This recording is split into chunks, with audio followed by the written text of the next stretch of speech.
Olá, me chamo Paulo Emílio e nesse Congresso UFBA 2024 eu vou apresentar sobre o trabalho A Investigação do Potencial de Imunomodulação de elastase de Schistosoma mansoni em células de indivíduos alérgicos e não alérgicos ao ácaro Blomia tropicalis, desenvolvido com orientação da professora doutora Bárbara de Castro Pimentel Figueiredo e com tutoria de Carolina Orrico Melo Ferreira de Jesus.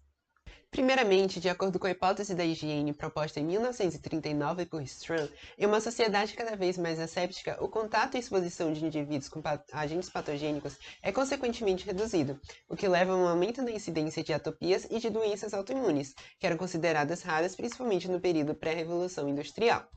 Essas condições elas possuem uma baixa disponibilidade de tratamentos, sobretudo aqueles que são acessíveis, e, consequentemente, há observado aumento na incidência de hospitalizações e até mesmo de mortes que são causadas por essas alergias.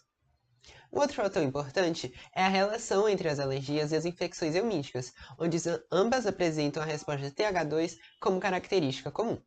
As alergias, como eu apresentei, são condições crônicas caracterizadas pelo aumento de citocinas, como IL-4, IL-5, IL-9 e IL-13, que são responsáveis, sobretudo, pelas reações alérgicas tradicionais. Já partindo para as infecções eumíticas, como causadas pelo Schistosoma mansoni, que é a base para a pesquisa, ocorre a modulação do sistema imune, onde além de causar a produção dessas mesmas citocinas, cria mecanismos que produzem citocinas anti-inflamatórias, como IL-10 e TGF-beta, para poder manter a infecção no hospedeiro. Assim, o trabalho ele tem como objetivo avaliar a capacidade imunorreguladora e imunomoduladora de proteínas de Schistosoma mansoni na forma de quimeras SMCET, que é chamada de Q1, e SMCETB, chamada de Q2, em células mononucleadas do sangue periférico de indivíduos alérgicos e não alérgicos ao ácaro Blomia tropicalis. Para isso, primeiro foram utilizadas as ferramentas Consensus e Swiss Model para construir as proteínas, que então foram transformadas e expressas em cepas de E. coli e então purificadas. Depois foi coletado o sangue de 6 indivíduos alérgicos e 6 indivíduos não alérgicos ao ácaro Blomia tropicalis. Com essas amostras, elas foram centrifugadas e as células mononucleadas de sangue periférico foram coletadas para a criação de culturas a partir da técnica de PBMC,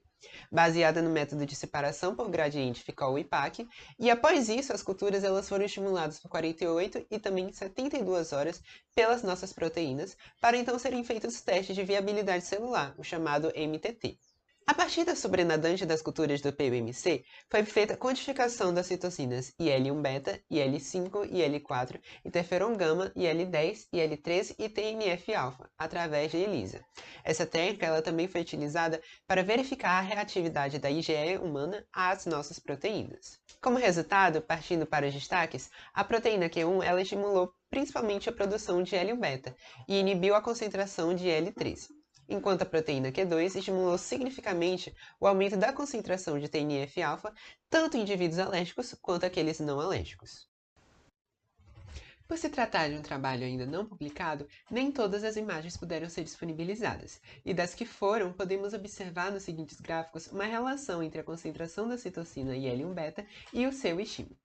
No gráfico da esquerda, observamos um ensaio inibitório feito para comparar a produção da citocina pelas proteínas em relação ao estímulo criado pela exposição ao extrato do ácaro Blomia tropicalis. No gráfico do meio e no da direita, vemos uma análise da influência das proteínas sobre as células sem estímulos, comparando a proteína Q1 com a Q2 e também com o grupo de somente células, onde podemos ver o aumento da produção de L1-beta pela Q1 em ambos grupos de indivíduos.